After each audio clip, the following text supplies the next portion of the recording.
Iniziamo con il saluto da parte delle autorità. Come prima persona oggi a parlare ringrazio Gianfranco Giovine, il vice sindaco di Castelfranco Veneto, la nostra città, che porge un saluto istituzionale. Sono io che ringrazio voi, organizzatori del premio Giorgione Prunola, quarta credo edizione, e che naturalmente porta lustro alla nostra città, ed è per questo che siamo qui presenti sia il sottoscritto che l'assessore Franco Pivotti, assessore alla cultura, proprio per riconoscere quello che è stato lo sforzo, l'organizzazione e soprattutto il prestigio che avete portato a Castelfranco. Sono più che convinto che continuando su questa traccia avremo possibilità di svilupparlo ogni anno sempre meglio, come lo state già facendo, ma migliorando ogni anno quello che sarà naturalmente il proseguo di questo bellissimo premio e soprattutto autorevole, perché ormai è riconosciuto a livello nazionale e internazionale. E complimenti ancora a voi. Grazie, grazie mille, molto gentile. E adesso passo la parola all'assessore alla cultura Franco Pivotti, che ci dirà un po' anche la novità di quest'anno, forse, e ci porge il saluto del suo assessorato. Buongiorno a tutti.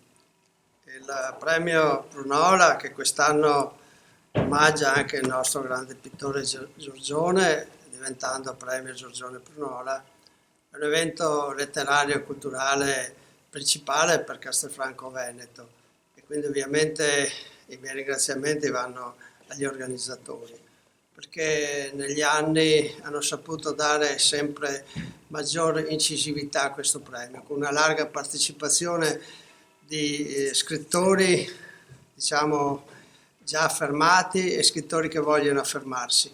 E questo è importante perché scrivere, leggere è un momento fondamentale per aumentare la cultura di tutti. E quest'anno vi è una novità. Abbiamo voluto che anche la città di Castelfranco Veneto desse un valore a questa iniziativa, e quindi abbiamo istituito il premio Città di Castelfranco Veneto. Premio Città che va a un autore noto, a un autore importante. Non rivelo qui il nome dello scrittore che ha vinto il premio, perché poi faremo la premiazione ufficiale in sala consigliare con il sindaco. Però certamente è importante. È importante, come dicevo prima, per l'assessorato alla cultura, ma per tutta la città. E io ho avuto la fortuna di, in questi ultimi 3 anni, da quando sono assessore, di far parte della giuria. E veramente leggere questi racconti è stato bello perché la maggior parte di loro sono veramente, anche nella categoria degli inediti, dei racconti interessanti, dei racconti ben scritti, e quindi veramente sono felice di questa iniziativa che prenderà sempre più corpo. Il comune, l'assessorato è vicino agli organizzatori del premio Prunola, e quindi non resta che dare a loro ancora un grande ringraziamento per quello che stanno facendo. Grazie mille all'assessore Franco Pivotti e grazie anche del supporto che ci dà, e ci ritroveremo anche poi in sala consigliare per la premiazione al primo autore che vince il premio Città di Castelfranco Veneto. Passiamo dunque alla parte dei ringraziamenti e poi della premiazione. Lascio la parola ad Alessandro Coppo per i ringraziamenti di questa edizione del premio Giorgione Prunola 2020. Allora, buongiorno a tutti, ringraziamenti per un'edizione che non è stata facile per i motivi che tutti conosciamo, ma eccoci qua, come promesso. Allora, innanzitutto dobbiamo ovviamente ringraziare i co-organizzatori del premio, quindi la città di Castelfranco Veneto, in particolare l'amministrazione comunale con l'assessore alla cultura Franco Pivotti, l'assessore al turismo e vice sindaco Gianfranco Giovane e il nostro sindaco Stefano Marcon. La biblioteca e il direttore responsabile della biblioteca e del museo Casa Giorgione, Matteo Melchiorre, il Lions Club Castelfranco Veneto, l'associazione Dentro Centro di Castelfranco Veneto, l'associazione Palio e Torre Civica, che ci ha sempre supportato per tutto ciò che riguarda la mostra che viene organizzata in Torre Civica e che quest'anno purtroppo all'ultimo momento abbiamo dovuto dismettere per ovvi motivi. e i nostri sponsor, quindi l'Agriturismo al Podere, Alexander Black Cup, il CNA di Castelfranco Veneto, dalla Costa Alimentare, Dotto Train, Fideuram, Castelfranco Veneto, la Fioreria Mariolaio, Fraccaro Sfumadoro, Franchetto, Massarotto Associati, Mazzolà Vini e lo studio notarile Rita Dominiani, che anche quest'anno, come sempre, nonostante le difficoltà, ci hanno supportato fino alla fine in questo progetto.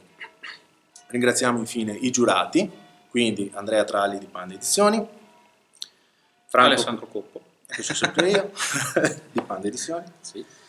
L'assessore Franco Pivotti, Paolo Bianchi, vincitore del premio Giorgione l'anno scorso, Cristiano Brion, Graziella Canapei, Walter Garatti, Virginia Ribaric, Carlo Vanin e Giovanna Zucca. Tra questi scrittori e giornalisti, nonché come Paolo Bianchi, vincitori delle precedenti edizioni. Stop.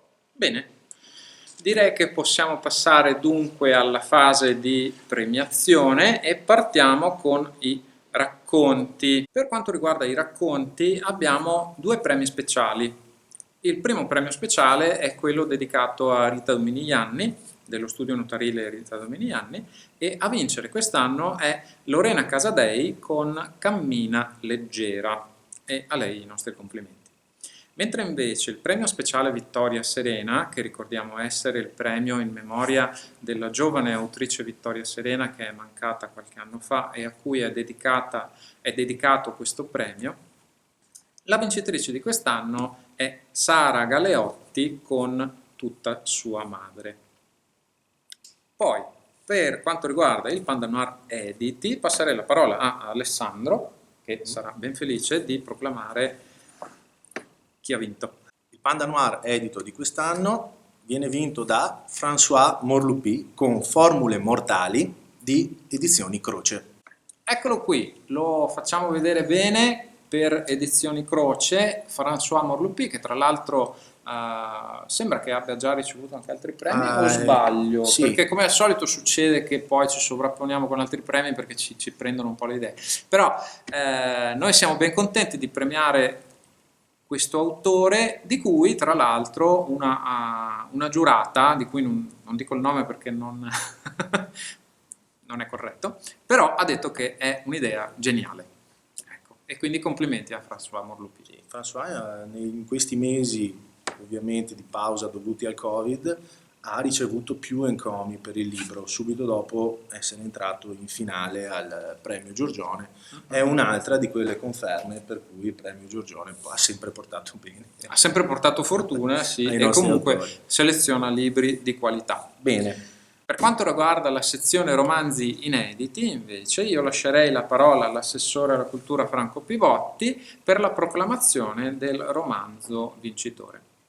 È con grande piacere che mi accingo a proclamare il vincitore dei romanzi inediti. È un premio importante che ovviamente va a favore di coloro i quali si cimentano in una scrittura per diventare domani degli scrittori di successo. La vincitrice è Marina Martelli con Le cose a metà. Per quanto riguarda i romanzi inediti, oltre ad un vincitore vi è un premio speciale intitolato a Giacomo Massarotto, che va a Lida De Anela Sparacino con Terranova, premio che vuole andare a premiare l'originalità del testo. Perfetto, Ok. grazie mille e complimenti a Lidia e Daniela Sparacino, che tra l'altro aveva partecipato anche a dei Panda con la penna dopo, nel frattempo, durante il lockdown, quindi è un'autrice che ritorna, nel senso che però è una cosa slegata in realtà. La rubrica di racconti su Facebook. Esatto, che era curata da Cristiano Brion, che è anche in uno dei giuria. giurati, sì. Passiamo dunque all'ultima sezione, quella più ricca per certi versi, perché vede 3 vincitori, primo, secondo e terzo posto, e anche forse la sezione più ambita, vista la portata, insomma, dei premi in denaro, che per carità non cambiano la vita, però fanno sempre molto piacere, ecco, diciamo. Io proclamerò il terzo posto, che quest'anno è stato vinto da Pietro Ackler con Nicolas, un bambino luminoso, della affezionatissima per questo premio Nulla di Edizioni. Io volevo fare una piccola nota a margine per quanto riguarda sia la casa editrice, che è sempre stata affezionata al nostro premio, tanto da avere anche avuto un vincitore il secondo anno, con Luca Favaro. È veramente un romanzo con un impatto emotivo forte, e complimenti a Pietro Ackler. Passo la parola ad Alessandro Coppo per la proclamazione del secondo posto. Allora, al secondo posto quest'anno abbiamo Giuseppe Mariuzza con Sangue tra le primule di Gaspari Editore. Sangue tra le primule che ha ricevuto delle valutazioni semplicemente entusiastiche. Assolutamente sì. Quest'anno i romanzi editi sono stati veramente di altissima qualità, infatti la giuria si è trovata piuttosto in difficoltà a definire i tre romanzi vincitori, perché gli scarti tra le votazioni erano molto bassissimi. E Sangue tra le primule ha avuto ottimi riscontri, quindi ve lo consigliamo. Ma mai quanto il primo posto. Lascio la parola a Gianfranco Giovine per la proclamazione del premio più ambito del premio Giorgione Prunola del 2020. Grazie, a me l'onore di proclamare il primo posto all'autrice Enrica Mambretti con Limpida è la sera, Bella Vita Edizioni. Eccola qua, un romanzo intimista per certi versi, però sicuramente scritto molto molto molto bene, tanto che ha avuto una votazione estremamente alta, effettivamente ha avuto una votazione notevole, e complimenti quindi a Enrica Mambretti. Noi dunque avremmo terminato la proclamazione online quest'anno purtroppo dei vincitori e delle vincitrici del premio Giorgione Prunola 2020. Vi ringraziamo a tutti quanti i finalisti per aver partecipato, per aver seguito questa diretta, e vi sproniamo a continuare a scrivere, a seguire la nostra pagina, e una volta pubblicati i vari libri inediti che usciranno nei prossimi mesi, vi invitiamo a leggere i nostri vincitori, perché una volta tanto un premio letterario premia dei libri veramente belli da leggere.